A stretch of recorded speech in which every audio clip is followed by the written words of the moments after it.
यही एक ऐसा जमान, एक ऐसा जगह है जहाँ अमृत और जहर दोनों निवास करता है एक ही जगह पर। इसलिए हमारी मर्यादा कभी भी अच्छी रहनी चाहिए कि कोई मिले तो उसको लगे कि नहीं हमने एक मर्यादित व्यक्ति से बात किया।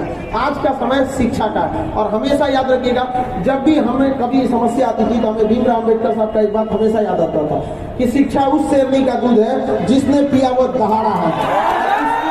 हमेशा सुना और सुना जाएगा। याद रखिएगा, अगर आपको बहुत सारा समस्या आने लगे, बहुत ज्यादा तकलीफ होने लगे, जीवन में बहुत दिक्कत होने लगे, तो लोग कहते हैं कि हमें घुटन हो रही है, समस्या हो रही है। अरे घुटन समझते हैं क्या होता है? घुटन उस बच्चे से पूछिए जो काम करता है पैसों के लिए खिलौनों की दुकान पर। आप ऐसे ऐसे लोगों का जीवन देखेंगे जो जिससे तुलना करेंगे तो आपको लगेगा कि आपके पास बहुत कुछ है। आपके पास जितना है आप उसी संग संघर्ष कीजिए, लेकिन याद रखिएगा समय मत गवाइएगा।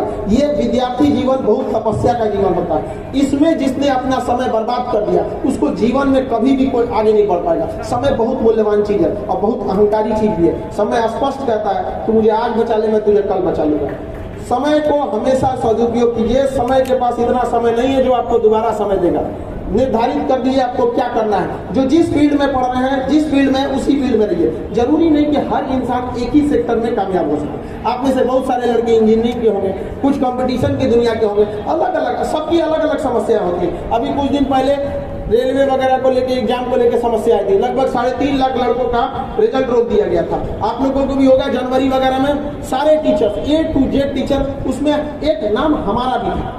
सभी लोग का, अकेले कोई कुछ नहीं कर सकता। याद रखिए, आप सारे विद्यार्थियों ने, सारे लोगों ने साथ दिया। आज 3.5 लाख लड़कों का एक्स्ट्रा रिजल्ट आया कि नहीं आया? आज 3.5 लाख घरों का चिराग रोशन होगा कि नहीं होगा यहाँ पर? तो आप सब लोगों को मिलजुल कर मेहनत करते रहना और पढ़ाई से तो कभी नहीं भागना है। यही एक रास्ता है जिसमें आप आगे बढ़ सकते हैं। देखिए, दुनिया में एक से एक टेक्नोलॉजी आ गया, हथियार पकड़ लिए जाते हैं। आज आप किसी से लड़ने जाएंगे ना, हथियार लेके तो पकड़ा जाएंगे। लेकिन एक ऐसा हथियार है जो किसी मेटल डिटेक्टर में नहीं आता है, शिक्षा। शिक्षा एक ऐसा हथियार है जिसे आप कहीं भी लेके जा सकते हैं और पकड़े वो नहीं करेगा। इसलिए हमेशा क्या रहिए, शिक्षित बनिए। शिक्षा का मतलब होता है सर्वांगीण विकास। आप बात कैसे करते हैं, जीवन शैली कैसा है, रहन सहन कैसा है, किसी के मुसीबत में आप काम आते हैं कि नहीं आते हैं। आप उन खुश नसीबों में से हैं जिनको माँ बाप ने पटना भेज दिया था पढ़ने के लिए। बहुत सारे ऐसे लोग हैं जो बेचारे गाँव में ही रह जाते हैं, उनको नसीब नहीं हो पाता यहाँ आने का। तो आप इस समय को मत गंवाइएगा, वरना आप आने वाले समय में खुद को कोसिएगा कि आप कर सकते थे और आपने नहीं किया। सबसे ज्यादा तकलीफ इसी बात का होता है। आपके पास मौका है, अभी समय न लगाइए निर्धारित करने में कि आपको क्या करना है, वरना समय निर्धारित कर देगा कि आपका क्या करना है। 2 मिनट नहीं लगेगा आपको समझ आना। सबके पास जीवन में संघर्ष होता है। ऐसा कोई व्यक्ति नहीं है जिसका जीवन संघर्षों से नहीं। किसी का संघर्ष छोटा, किसी का संघर्ष बड़ा। हम लोग भी अपने विद्यार्थी जीवन में बहुत संघर्ष किए। सिर्फ हमारा तो लिखने नहीं आता था। आज हम 10 लाइन हिंदी, 1 लाइन हिंदी लिखते 4-5 मात्रे गलत कर देते हैं। बहुत सारा चीज हमारे तो टीचर लोग कभी नहीं जांच करते थे, फेंक देते थे। हम जांचे नहीं कराते थे। तो कई सारे शिक्षक जो थे उन्होंने समझाया, कोई बात नहीं, मेहनत करते रहो। 40 विद्यार्थियों के क्लास में हम 37वां नंबर पे आते थे।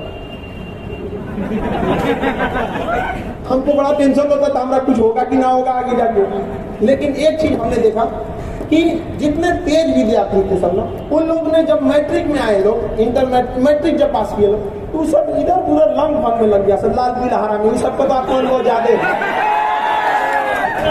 कुछ चौपटिया गया सब उसमें आके। और उस समय आने के बाद हमको एक आध शिक्षक इतने बेहतरीन मिले जिनके पढ़ने के बाद हमें शिक्षा से प्रेम हो गया।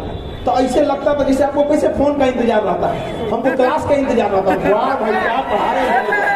तो हमें लगा कि हम कमजोर थे नहीं, हमें कमजोर बनने के लिए मजबूर हो गए, क्योंकि हम किस लेवल का हम जान रहे हैं, उस लेवल का पढ़ाई नहीं जा रहा था। तो हमने जब पढ़े तो हमको एक जिज्ञासा ऐसी लगी कि अगर हम कभी गलती से टीचर बन गए तब, हमारा टीचर बनना उद्देश्य नहीं था। ये जिंदगी बड़ा अजीब है। आप ख्वाहिश किसी और चीज की रहेंगे, बन जाएंगे कुछ और, जिंदगी आपको कुछ और दे देगी। तो जरूरी नहीं कि आप जो चाहेंगे वही मिल जाए। अगर हर सपना पूरा हो जाए तो जिंदगी, इस दुनिया और स्वर्ग में अंतर क्या रह जाए। इसलिए सपने देखना चाहिए, लेकिन पढ़ाई के लिए भी संघर्ष करना। हमारा फौज में जाने का उद्देश्य था, NDA में जाना चाहते थे। पढ़ाई वढ़ाई किए लोग, गए लोग वहाँ पर। वहाँ एक मेडिकल होता है, मेडिकल बड़ा टफ होता है। जो पास कर जाते हैं ना, कई सारे उसमें प्रोसीजर्स होते हैं। हमारा हाथवा देख रहे हैं बड़ी टेढ़ा है, जितने 21 डिग्री से ज्यादा टेढ़ा है। हमको लेके यहाँ पर ये ऐसा चीज में छाटा की सही नहीं हो सकता था। तो सबके सपने टूटते हैं। हम लोग को भी सपने टूटे थे। उस समय लग रहा था कि अब क्या करेंगे, क्योंकि ना फौज की सेवा कुछ सपना ही नहीं देखा था हम लोगों ने। तो याद रखिएगा, अगर ऊपर वाला आपको समस्याएं दे रहा है, कठिनाइयां दे रहा है, तो समझिएगा आपकी जिंदगी के जो खेल है इसके बहुत बड़े हीरो हैं, क्योंकि फिल्म में कठिन रोल बेहतरीन हीरो को ही दिए जाते हैं। तो जिसके जीवन में कठिनाई आ रहा है, आप इसको झेल ले जाइए, एक दिन सब आपके सामने सब चीज नॉर्मल हो जाएगी। उसके बाद हम लोगों ने पढ़ाना भी चालू किया, यहाँ पर बहुत सारी संघर्षें आई थी हम लोग के समय में। तो एक चीज तो हम जरूर समझते हैं कि कभी भी किसी गरीब को पढ़ने के लिए दिक्कत नहीं आएगी। सरकार एक बार कहे थे प्रधानमंत्री साहब लोग, अब हम राजनीतिक बात तो नहीं बोलेंगे, लेकिन कहा गया था कि अगर सरकार 100 रुपया देती है तो पूरा पैसा जनता तक नहीं पहुंच पाता है, उसका बीच में से आधा लूट लिया जाता है। हम ये कहते हैं कि हम लोग पटना से जितना शिक्षा देते हैं ना, गांव के अंतिम कोने तक को भी 100% पहुंचता है, 100%। इसके लिए हम लोग से भी जितना हो सकता